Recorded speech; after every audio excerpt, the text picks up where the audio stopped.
അനധികൃത കുടിയേറ്റക്കാരുടെ കലാപത്തെ തുടർന്ന് ലോസ് ഏഞ്ചൽസിൽ 2000-ഓളം നാഷണൽ ഗാർഡ്സിനെ നിയോഗിച്ച American president Donald Trump.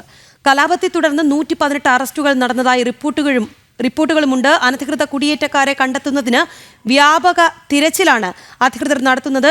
Immigration and customs enforcement ഉദ്യോഗസ്ഥരെ അനധികൃത കുടിയേറ്റക്കാർ ആക്രമിച്ചിരുന്നു. വിശദാംശങ്ങളുമായി ഐസൻ ജോസ് ഉണ്ട്. ഐസൻ, വിവരങ്ങൾ.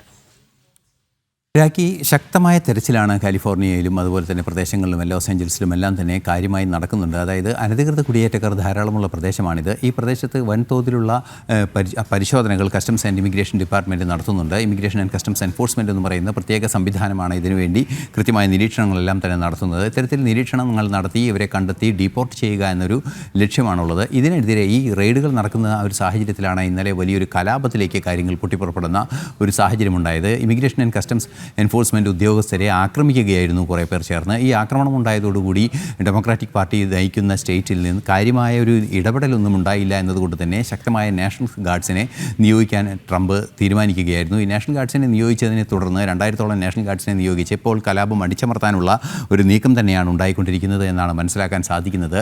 അനധികൃത കുടിയേറ്റക്കാരെ നിയന്ത്രിക്കുന്നതിനുള്ള കൃത്യമായ നിലപാടുകൾ വിട്ടുവീഴ്ചയില്ലാതെ തുടരുമെന്ന് ട്രംപ് തെരഞ്ഞെടുപ്പ് പ്രചരണ വേളയിൽ പോലും മുന്നോട്ട് വെച്ചൊരാശയമാണ്. അതിനായി പ്രത്യേക സംവിധാനങ്ങൾ ഒരുക്കുകയും അതിനുള്ള ഉദ്യോഗസ്ഥരെയൊക്കെ നിയോഗിക്കുകയും ചെയ്തു എന്നതാണ് ഏറ്റവും സുപ്രധാനമായൊരു ഘടകം. ടോം ഹോമാൻ ഉൾപ്പെടെയുള്ള ഈ അനധികൃത കുടിയേറ്റക്കാരെ കൈകാര്യം ചെയ്യുന്നതിനെ സംബന്ധിച്ച് കൃത്യമായ ഇടപെടൽ നടത്തുന്നതിന് ഒരു മേധാവിയെ തന്നെ നിയമിച്ചിരുന്നു. അദ്ദേഹം തന്നെ കാര്യങ്ങൾ വളരെ ശക്തമായി കാര്യങ്ങൾ കൊണ്ടു നടക്കുന്ന ഒരു ഉദ്യോഗസ്ഥ ചരിത്രവും അദ്ദേഹത്തിനുണ്ടായിരുന്നു. അദ്ദേഹം വളരെ കൃത്യമായി ഈ പ്രദേശങ്ങളിലെല്ലാം പ്രത്യേകിച്ച് ലോസ് ഏഞ്ചൽസിലെ നിരവധിയായ അനധികൃത കുടിയേറ്റക്കാരെ ഒഴിവാക്കുന്നതിനുള്ള കണക്കെടുപ്പുകളും അതുപോലെ തന്നെ അവരെ കൃത്യമായി കണ്ടെത്തി വിസ കാലാവധി കഴിഞ്ഞവരും അതുപോലെ തന്നെ അംഗീകൃത വിസയൊന്നുമില്ലാതെ അനധികൃതമായി കുടിയേറിയെത്തിയവരെയൊക്കെ കൃത്യമായി കണ്ടെത്താനുള്ളൊരു ശ്രമമാണ് നടന്നിരുന്നത്.